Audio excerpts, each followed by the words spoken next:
రామగిరి మండలం సెంటినరీ కాలనీలో గురువారం సర్దార్ సర్వాయి పాపన్న 316వ వర్ధంతి కార్యక్రమాన్ని బుడిగె క్రాంతి ఆధ్వర్యంలో ఘనంగా నిర్వహించారు. ఈ సందర్భంగా ముఖ్య అతిథులుగా విచ్చేసిన వక్తలు మాట్లాడుతూ బహుజనులకు రాజ్యాధికారం సాధించడం కోసం సర్దార్ సర్వాయి పాపన్నను ఆదర్శంగా తీసుకోవాలని 300 సంవత్సరాల క్రితమే గోల్కొండ కిల్లాలో బహుజన జెండాను ఎగరవేసినటువంటి ఇక్కడ బహుజన విప్లవ వీరుడు సర్దార్ సర్వాయి పాపన్న ఆశయాలకు అనుగుణంగా ఈ రోజున బీసీలకు రాజ్యాధికారం సాధించాలంటే ఖచ్చితంగా స్థానిక సంస్థల్లో కాకుండా నియోజకవర్గాలలో ఎక్కడ బీసీకి అవకాశం వచ్చినా కూడా పార్టీలకు అతీతంగా ఎస్సీ ఎస్టీ బీసీలందరూ కూడా ఆ బీసీ అభ్యర్థికి ఇక్కడ మద్దతు పలికి సర్దార్ సర్వాయి పాపన్న ఆశయాలను నెరవేర్చే దిశగా రాజ్యాధికారం కోసం ప్రయత్నం చేయాలని చెప్పి ఇక్కడ దానికోసం ఎస్సీ ఎస్టీ బీసీలందరూ సంఘటితంగా ఉండాలని ఈ సందర్భంగా వక్తలు పిలుపునిచ్చారు. చరిత్రను వెలికితీయకుండా అట్లే దాచిపెట్టిన దాంట్లో బహుజనుడు ఒక 1000 మందితో సమానంగా మనం అణచివేతకు గురవుతాను, ఈడ దౌర్జన్యాలకు గురవుతాను, బానిసల లెక్క బతుకుతాను. కాబట్టి మనం ఒక 1000 మందితో సమానమని కొట్లాడాలి. బహుజన విప్లవ వీరుడు సర్దార్ సర్వాయి పాపన్న 316వ వర్ధంతిని పురస్కరించుకొని సెంటినరీ కాలనీలో మిత్రులందరూ ఏదైతే ఏర్పాటు చేసారో ఈ కార్యక్రమాన్ని దిగ్విజయంగా నిర్వహించినందుకు ముందుగా మీ అందరికీ ధన్యవాదాలు తెలియజేస్తూ, ఈరోజు ఆత్మగౌరవ పోరాటంతో ఏదైతే మనం తెలంగాణను సాధించుకున్నామో 300 సంవత్సరాల క్రితమే ఆత్మగౌరవ పోరాటంతో సర్దార్ సర్వాయి పాపన్న మొఘలులను ఎదిరించి గోల్కొండ కోటను ఇక్కడ కిల్లాను కైవసం చేసుకొని గోల్కొండ కిల్లా మీద ఏ విధంగా అయితే బహుజన జెండాను ఎగరవేసిండో ఈరోజు కూడా మనం ప్రతి నియోజకవర్గంలో కూడా బహుజన జెండాను ఎగరవేయాల్సిన అవసరం ఉన్నది. ఇవాళ కులాలుగా మనం విభజించుకున్నట్టయితే మనం కులాలుగా మారిపోయినట్టయితే మనందరి బలహీనపడతాం. ఇలా గౌన్లని కాపోళ్ళని అదేవిధంగా శాలోళ్ళని ఇట్లా మనం కులాలుగా విడిపోకుండా బీసీలందరం కూడా ఐక్యంగా ఉండాలి. బీసీలు బహుజనులను కలుపుకొని పోవాలి.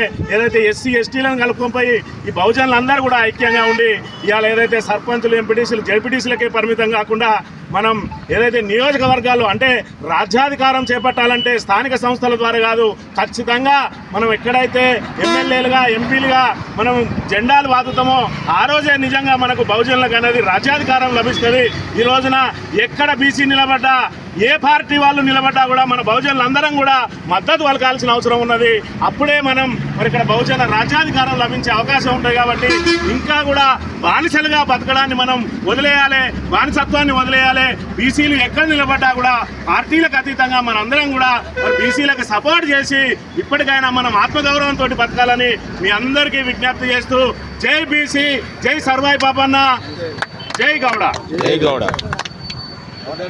సర్దార్ పాపన్న జయంతి సందర్భంగా ఇక్కడ హాజరైనటువంటి వర్ధంతి సందర్భంగా వాళ్ళు అర్పిస్తూ మనం అందరం కూడా ఇక్కడ కూడడం. ఈ సందర్భంగా మనం గుర్తు చేసుకోవాల్సింది తెలంగాణలో ఉన్నటువంటి అనేక మంది సర్దార్ పాపన్న అయితే చాకల ఐలమ్మ అయితే కొమరం భీం లాంటి వాళ్ళు అయితే అనేక మంది ఆనాడు నైజాంకు వ్యతిరేకంగా అయితేంది, బ్రిటిష్ వాళ్ళకు వ్యతిరేకంగా అయితేంది, ఈరోజు పాలకులకు వ్యతిరేకంగా కూడా ఇంకా కొట్లాడాల్సినటువంటి పరిస్థితి వచ్చింది. బీసీ రిజర్వేషన్ బిల్లు పెట్టినప్పటికీ కూడా అది అన్ని వర్గాలకు కూడా మళ్ళీ ఆ రిజర్వేషన్ వర్తించాలి, రాజకీయంగా కూడా అది వర్తించాలని పోరాడుతున్నటువంటి సందర్భంలో మనం అందరం కూడా ఐక్యంగా ఉండి మన ఐక్యతను చాటుతూ ఈ రిజర్వేషన్ సాధించినప్పుడే మన ఐక్యతతో పాటుగా మన అందరికీ కూడా ఇందాక చెప్పినట్టుగా ఒక చిన్న స్థాయి వరకే కాకుండా అన్ని స్థానాల వరకు అంటే రాజ్యాధికారం అనేది ఏంటంటే దానికోసమే ప్రయత్నం చేసే క్రమంలో మనం ఏ మేరకు సక్సెస్ అవుతాం అనేటువంటి తర్వాత మన లక్ష్యం అనేది ఉన్నతంగా ఉండాలి. ఇలాంటి వారి యొక్క జయంతి వర్ధంతుల సందర్భంగా మనం చేసుకోవాల్సింది ఏంటంటే మనమంతా ఐక్యంగా ఉన్నట్లయితే ఒక పోరాటం అనేది ఉద్యమం చేసినట్లయితే తప్పకుండా ఫలితం ఉంటుంది అనేటువంటిది మనకు అర్థమవుతుంది. ఆ విధంగా గౌడ కులస్తులందరూ కూడా ముందుకు వెళ్తారని ఆశిస్తున్నాను. రామగిరి మండలం సెంటినరీ కాలనీలో మరి సర్దార్ పాపన్న గారి యొక్క వర్ధంతి సందర్భంగా ఈ కార్యక్రమాన్ని ఏర్పాటు చేయడం జరిగింది. సర్వాయి పాపన్న అందరి కోసం పోరాటం చేసిన వ్యక్తి సర్వాయి పాపన్న.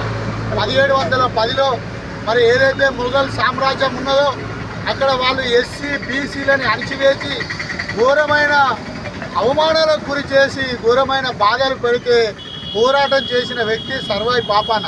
సర్వాయి పాపన్న అమాయక ప్రజల కోసం పోరాటం చేసిన వ్యక్తి సర్వాయి పాపన్న.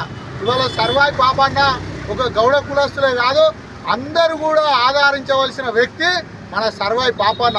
ఈ కార్యక్రమంలో పాల్గొంటున్న మన మాజీ మార్కెట్ కమిటీ చైర్మన్ పూజారి సత్యనారాయణ గౌడ్, మరి డీజీపీ కేసు అధ్యక్షులు మిర్యాల రాజిరెడ్డి గారు, మాజీ జెడ్పీటీసీ గంట వెంకటరమణారెడ్డి గారు, అలాగే ఈ కార్యక్రమంలో మాజీ ఎంపీపీ పుల్లల కుమరన్న గారు, అలాగే ఇక్కడికి వచ్చిన ప్రతి ఒక్క ఆరేలి కుమరన్న గారు, మరి ఈ కార్యక్రమానికి వచ్చిన మన యొక్క బీఎస్పీ నాయకులు అన్నగారికి, మరి ప్రతి ఒక్కరికి గౌడ సోదరులకు ఇది కూడా నిజంగా కూడా అందరం ఇంతకుముందు సత్యాన చెప్పినట్టు ఇది అందరం కలిసి ఐక్యతగా ఉండి జనరల్ స్థానాలలో బీసీలు గెలిచినప్పుడే రాజ్యాధికారం మనకు వస్తుంది, అవినీతి నిర్మూలన అవుతుంది. ఈ దొర రెడ్డి అహంకారణ పోవాలి అంటే బీసీల మందరం ఐక్యతగా ఉండి ఎక్కడ బీసీ ఉన్న పార్టీలకు అతీతంగా కూడా నిలబడితే అక్కడ గెలిపించవలసిన అవసరం కూడా ఉన్నదని. జై సర్వాయి పాపన్న.